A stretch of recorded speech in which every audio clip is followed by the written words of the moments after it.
Descubriendo.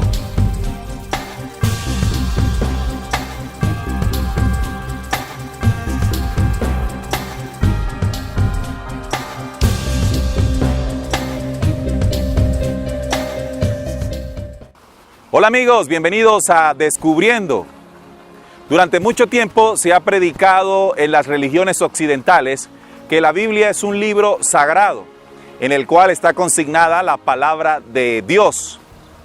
Y de entrada encontramos la primera imprecisión, pues la Biblia no es un libro, es un compendio de libros. Libros que originalmente fueron escritos en hebreo, arameo y griego. Escritos por diferentes autores y en diferentes tiempos. Se enseña con gran ahínco que la Biblia fue inspirada completamente por Dios, que es la verdad absoluta, que es infalible, que ninguna persona puede cuestionar lo que en ella está escrito, pues de hacerlo así es como ir en contra del mismísimo Dios y por supuesto quedar expuesto a su condenación. Y es que en diferentes ocasiones escuchamos a las personas decir que no entienden o no comprenden alguna cita bíblica por considerarla injusta, pero pensar de inmediato que si está allí escrita es porque así lo quiso Dios. Pero para saber en realidad si es verdad todo lo que se dice de la Biblia, es necesario ir al pasado y recordar eventos históricos que nos permitan descubrir la verdad sobre el libro más leído por la raza humana. La historia nos cuenta que el primer canon o compilación de libros oficiales se realizó en Egipto, en Alejandría, en el siglo II a.C., dominado en aquel entonces por Ptolomeo Filadelfo II, quien mandó a traducir a 60 versores hebreos estos textos originales, los textos antiguos que estaban escritos en el hebreo y en el arameo, y pasarlos o traducirlos al griego. Este proceso, este evento de traducción tardó unos 180 años en completarse, y se le conoció a este canon como la Septuaginta.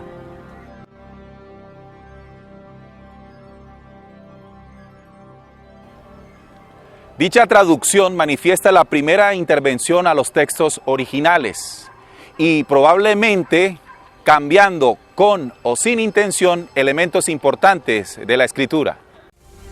Los libros vinculados a la Septuaginta fueron la Torá, el libro de los Salmos, Ezequiel, Jeremías, así como los libros de los profetas mayores y los profetas menores. También el libro de Josué, Jueces, Reyes, el libro de Isaías, el libro de Daniel, los libros de los Macabeos, Sabiduría, Eclesiástico, Esther, Ruth, Eclesiastés, Lamentaciones y el Cantar de los Cantares. Cabe recordar que hasta lo mencionado aún no estaba escrito las enseñanzas entregadas por Jesús y sus discípulos. En esta línea de acontecimientos debemos referenciar la llegada de Jesús el Cristo, quien portando un mensaje poderoso, contenido en los Evangelios, Hechos de los Apóstoles, Cartas y Apocalipsis, contradijo en más de una oportunidad las enseñanzas de la ley mosaica consignadas en el Antiguo Testamento. Lo anterior es importante para recordar o conocer uno de los propósitos de la reunión conocida como el Sínodo Judío de Yamnia, realizada en Israel hacia el año 80 o 90 después de Cristo. En esta reunión, los principales representantes de la religión judía hicieron el segundo canon o canon hebreo o el Tanaj.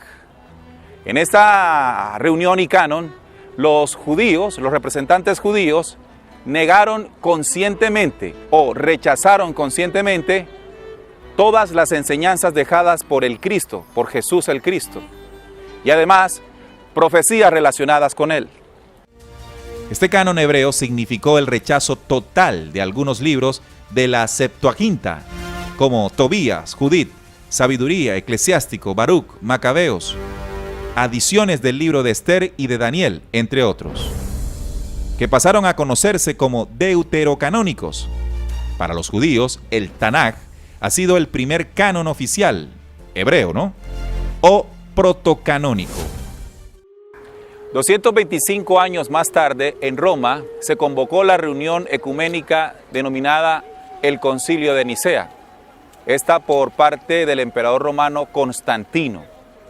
En esta reunión se conformó el tercer canon y además fue el momento de la conformación de la religión cristiana católica.